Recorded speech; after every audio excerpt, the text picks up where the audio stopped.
Hai guys, kemarin 10 September 2020 sekitar pukul 7 malam saat gua mau mengupload video terbaru gua yang ngebahas tentang sidang terbaru Yang Hyun Suk, tiba-tiba DM gua rame banget. Yap, DM Instagram gua tiba-tiba dipenuhi sama orang-orang yang mengirimkan ke gue berita terbaru dari Hanbin. Yap, dikabarkan Hanbin menjadi CEO di agensi baru. Kaget dong gue langsung bacain beritanya. Dan yap, orang-orang juga pada nanya ke gua, "Bang, ini gimana tanggapan lu, Bang? Bang, bikinin kontennya dong, Bang." Ada juga yang sampai bilang ke gua, "Bang, ini kita harus sedih apa seneng, Bang?" Nah, makanya gua langsung bikinin video ini supaya bisa menjawab pertanyaan dari kalian. Oke? Di sini gua mau membacakan dulu beritanya berdasarkan portal berita Fakta YG Family yang berjudul Hanbin dikabarkan mendirikan agensi bernama 131 Label di bawah agensi IOK Company. Dia sebagai direktur eksekutif dan penyanyi 131 Label. Nih gue bacain dulu beritanya. Kabar terbaru datang dari mantan member Icon Hanbin. Hanbin dikabarkan membuka anak cabang perusahaan 131 Label di bawah naungan IOK Company. Kabar ini diketahui penggemar ketika hasil rapat pemegang saham dari IOK Company, nama Hanbin tertera sebagai direktur eksekutif dan penyanyi 131 Label. IOK Company sendiri adalah perusahaan aktor dan aktris yang menaungi Jo In Sung, Go Hyun Jung, dan lainnya. Penggemar sangat antusias dan berharap Hanbin segera comeback setelah vakum selama setahun lebih. Nah, jadi guys, para fans itu menemukan fakta bahwa dalam pemegang saham rapat IOK Company terdapat nama Hanbin. Ini foto datanya yang berbahasa Korea dan ini foto translate-nya.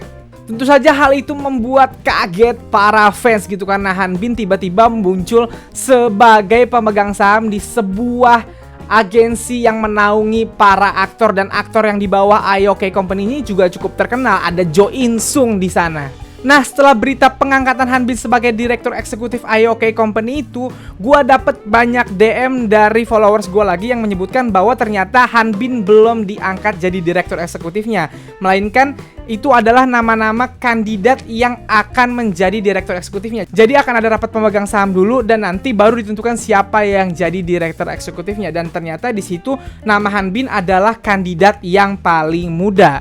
Tapi guys, satu hal yang pasti bahwa Hanbin itu ternyata sudah punya label sendiri yang bernama 131 Label ini. Dan 131 Label ini adalah di bawah perusahaan IOK Company ini. Dan kalian tentu tahu kalau 131 itu dibaca jadi BI, nama panggungnya Hanbin. Dan karena ini adalah perusahaan buatan Hanbin, tentunya di 131 Label Hanbin memang jabatannya adalah CEO di label tersebut. Dan disebutkan juga bahwa di 131 Label itu Hanbin berstatus sebagai penyanyi. Mic check 1, 2, my name is Bia.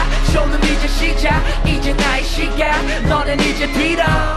Nah, sekarang gue akan menjawab beberapa pertanyaan followers gue yang menanyakan tanggapan gue terhadap berdirinya label terbaru Hanbin ini. Menurut gue guys, berdirinya label terbaru Hanbin ini adalah keputusan yang sangat baik bagi Hanbin sendiri. Jadi dia sudah bisa kembali ke dunia hiburan. Mungkin beberapa kecewa, kok nggak balik ke YG, Bang?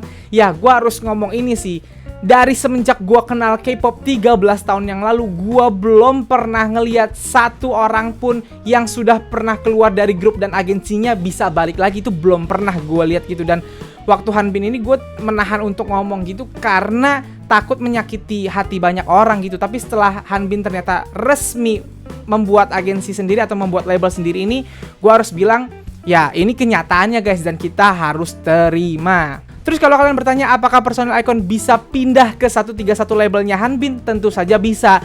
Tapi 2 tahun lagi, yaitu 2022, karena kontrak Icon itu sampai tahun 2022. Jadi ya kalian harus terima kalau Hanbin dan Icon akan berpisah jalan selama 2 tahun ke depan. Dan itu pun kalau personil Icon tidak memperpanjang kontrak di YG gitu. Dan kalau lo bertanya ke gua apakah gua senang dengan perpisahan Hanbin dan Icon ini, gini guys, kalau kalian nonton lagi video gue yang ngebahas tentang Yang Hyun Suk kemarin, di situ gue jelas bilang kalau gue ngefans karena karyanya, bukan karena orangnya. Jadi dimanapun orangnya berkarya, gue akan suka selama karyanya memang gue sukai. Tentu gue pingin Hanbin dan iKON bersatu lagi sebenarnya, tapi kalau memang jalannya seperti ini masa mau gue paksain? Ini kan kebahagiaannya Hanbin sendiri. Hanbin ini kan punya hidup sendiri guys, personil iKON juga punya hidup sendiri gitu, dan gak bisa kita paksain sesuai dengan kemauan kita. Jadi gue mendukung aja apa yang diputuskan oleh Hanbin dan para personil iKON ini. Ketika Hanbin memutuskan untuk mendirikan label sendiri untuk tempat dia berkarya sendiri, ya gue akan sangat mendukung gitu, karena gue sudah pernah ada di posisi ini.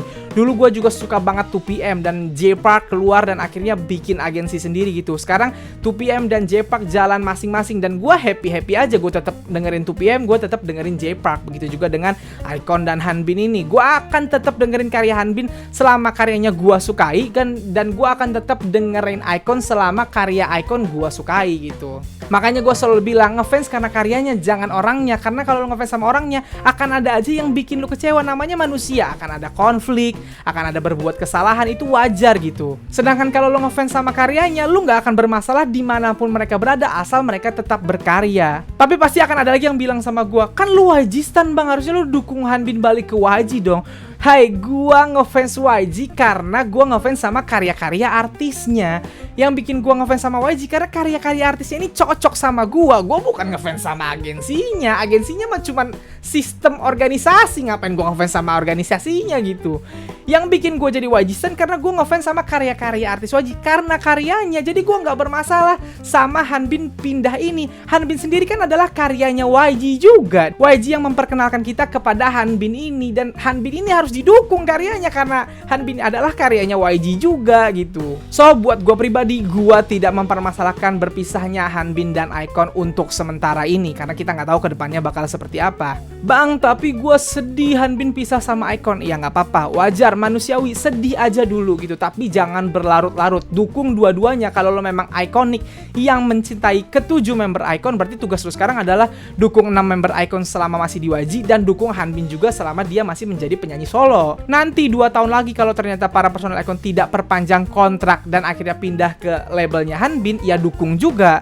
Tapi kalau misalnya 2 tahun ke depan ternyata personel iKON tetap maunya di YG aja, ya dukung juga. Toh artis berpisah dari agensi dalam dunia K-pop itu adalah hal yang biasa. Sudah banyak sekali artis yang melakukan itu. Apalagi kalau misalnya lo SM Stan deh. SM Stan itu kan dari generasi pertama udah ada artisnya, dan udah banyak banget yang pergi dari SM, dan itu memang siklusnya K-pop seperti itu. Jadi ya biasa aja.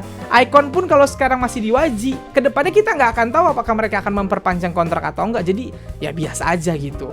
Tapi bang, lu seneng ketika Big Bang perpanjang kontrak sama YG? Ya gue seneng. Gue mah seneng apa aja yang diputusin sama bias gue seneng pokoknya. Yang penting mereka berkarya lagi, udah itu aja. Yang gue sedih kalau misalnya mereka cuman nggak bisa berkarya lagi, udah itu aja yang gue agak sedih. Kalau mereka masih bisa berkarya dimanapun tempatnya, gue seneng. So guys, itulah video gue kali ini. Sekali lagi gue bilang, kalau kalian bersedih nggak apa-apa, bersedih aja dulu, tapi jangan berlarut-larut. Abis itu move on dan dukung lagi semuanya, oke? Segitu aja video gue kali ini. Kalau suka video ini silahkan like dan share ke teman-teman K-popers lu. Kalau mau kenal gue bisa follow gue di Instagram, dan kalau mau subscribe channel gue silahkan di subscribe. Sekian dari gue, bye.